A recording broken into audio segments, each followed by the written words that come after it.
Are you looking for a dessert option that's not only satisfying, but is actually gonna keep you away from the BS, aka the snacks, and has 0 sugar? I've got the perfect solution for you.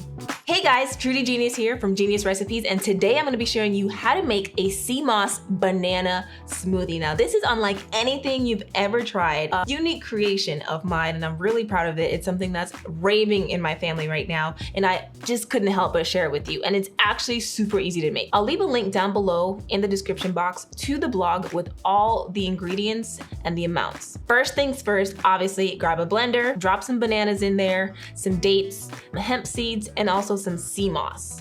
All right, so time for our spices. Add your cinnamon, vanilla, nutmeg, cardamom, and I'm actually using black pepper corns for a particular reason. It just ends up opening up really nicely in the smoothie, so make sure you have the peppercorns and not just regular black pepper. But if you do have regular black pepper, it's fine, you can use that. And to top it all off, you're gonna add a bunch of ice cubes, water, a little bit of jaggery, and a pinch of salt.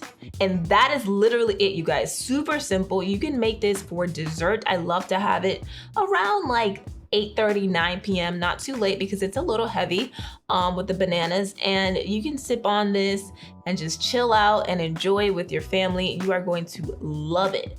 Drop a comment down below if you tried this recipe and how did it go for you. Also, leave me a like on this video if this helped you out. Make sure you subscribe to the blog because that's where you're gonna get the recipes straight to your inbox. And make sure you subscribe to this channel so you know every time I drop a video. And that's it for today's recipe. I'm gonna take a sip and I'll see you guys next time.